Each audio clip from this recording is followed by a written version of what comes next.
అందరికీ నమస్కారం. Welcome to cine wallet. చాలా మంది హీరోయిన్స్ చిన్న వయసులోనే నటించడం మొదలుపెట్టి ఇప్పుడు స్టార్స్ గా రాణిస్తున్న వాళ్ళు చాలా మంది ఉన్నారు. ఇప్పటికే చాలా మంది అందాల భామలు ఒకప్పుడు చైల్డ్ ఆర్టిస్టులుగా నటించిన వారే. అంతేకాదు కొంతమంది చిన్న వయసులోనే హీరోయిన్స్ గా మారిన వారు కూడా ఉన్నారు. అయితే హీరోయిన్స్ గా రాణించిన వారు చాలా మంది ఇప్పుడు ఇండస్ట్రీకి చాలా దూరంగా కూడా ఉంటున్నారు. సినిమా ఆఫర్స్ రాక చాలా మంది సినిమాలకు గుడ్ బై కూడా చెప్పేశారు. ఇక తమ పనులు తాము చేసుకుంటూ వస్తున్నారు.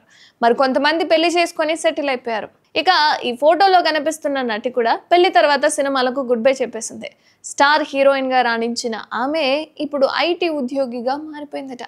ఇందుకు ఈ హీరోయిన్ గుర్తుపట్టారా? తెలుగు ప్రేక్షకుల ఫేవరెట్ హీరోయిన్ ఆమె. సినిమాలకు దూరమై ఐటీ ఉద్యోగిగా మారిన ఈ నటి ఎవరో కాదు, సీనియర్ హీరోయిన్ లయ. తెలుగులో ఒకప్పుడు ఈ అమ్మడికి విపరీతమైన ఫాలోయింగ్ ఉండేది. ముఖ్యంగా చెప్పాలి అంటే ఆడియన్స్కు లయ ఫేవరెట్ హీరోయిన్ కూడా. అప్పట్లో తెలుగుదనం ఉట్టిపడేలా ఉండే లయ ఎన్నో సినిమాల్లో నటించి ఆకట్టుకుంది. ఫ్యామిలీ డ్రామా చిత్రాల్లో ఎక్కువగా నటిస్తూ మంచి పాపులారిటీని కూడా సొంతం చేసుకుంది. లయ కూడా చిన్న వయసులోనే ఇండస్ట్రీకి పరిచయం అయింది. 4వ తరగతి చదువుతున్నప్పుడే ఆమె సినిమాల్లోకి అడుగుపెట్టింది. వేణు తొట్టెంపూడి హీరోగా నటించిన స్వయంవరం సినిమాతో తెలుగు తెరకు కథానాయికగా పరిచయమైంది. మొదటి సినిమాతోనే నటిగా మంచి మార్కులు కొట్టేసిన లయ ఆ తర్వాత తెలుగులో అనేక చిత్రాల్లో నటించి మెప్పించింది. హనుమాన్ జంక్షన్, ప్రేమించు, మిస్సమ్మ వంటి సూపర్ హిట్ చిత్రాల్లో నటించింది.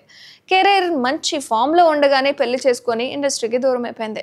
2006లో అమెరికాకు చెందిన డాక్టర్ శ్రీ గణేశన్ను వివాహం చేసుకుంది లయ. ఆ తర్వాత భర్తతో కలిసి అమెరికాలో సెటిల్ అయిపోయింది. ప్రస్తుతం ఐటీ ఎంప్లాయీగా ఉన్న లయ ప్రస్తుతం మళ్ళీ సినిమాల్లోకి రీ ఎంట్రీ ఇవ్వాలని ఆలోచిస్తున్నారట. ఇంతకీ మీకు లయ నటించిన సినిమాల్లో ఏ సినిమా ఇష్టమో కామెంట్ చేయండి.